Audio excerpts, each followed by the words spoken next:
अस्सलाम वालेकुम। आज का हमारा टॉपिक है असल जौहरी। ये टॉपिक हमने लिया है हकायात सादी से।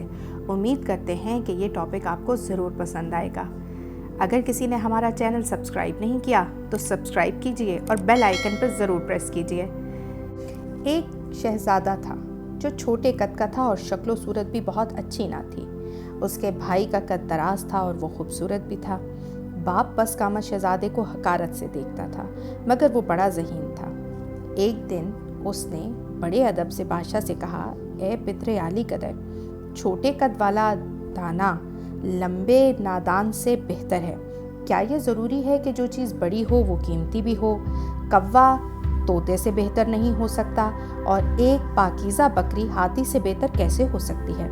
बादशाह ये सुनकर हंस पड़ा, जैसे किसी नादान की बात पर हंसते हैं। उसके भाइयों ने तो उसका मजाक उड़ाया ही और बात आई गई हो गई।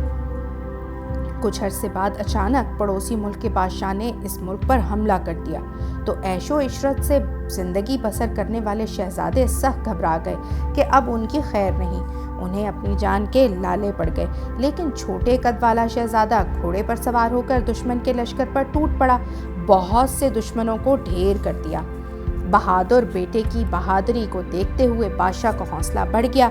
वो भी दुश्मनों के मुकाबले में निकला और घमसान का रन पड़ा। दुश्मन का लश्कर बड़ा था, उसका दबाव बढ़ने लगा। बादशाह की फौज के सिपाही मैदान जंग से भागने लगे। शहजादे ने अपनी फौज को पसपा होते देखा तो भगोड़े सिपाहियों का रास्ता रोकते हुए बोला, अरे भेड़ों की तरह मत भागो, शेर बनो, दलेर बनो, दुश्मन को भगा दो। मर्द मर जाते हैं, मैदान जंग से भागा नहीं करते। शहजादे की तकरीर सुनकर भागते हुए सिपाही पलट आए और इस जोश और जज्बे से लड़े कि दुश्मन के पांव उखाड़ दिए। दम भर में मैदान जंग का नक्शा ही बदल गया। शिकस्त फतह में तब्दील हो गई।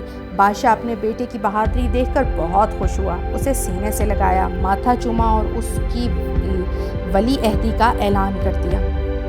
इस बात का मतलब ये हुआ जो हकायात सादी में हज़रत शेख सादी रहमतुल्लाह अलैह ने हमें समझाने की कोशिश की। खुशी और कामयाबी के ये गुर बताए हैं कि कामरानी और कामयाबी इंसान की ज़ाहिरी शक्ल सूरत और रंग रूप के बजाय आला ज़ाती सिफ़ात से हासिल होती है, जिसे वो बहादुर शहज़ादा पस्त कामत होने के बावजूद अपनी सफ़ात और बहादुरी के बायस दूसरे भाइयों के मुकाबले में कामयाब हुआ।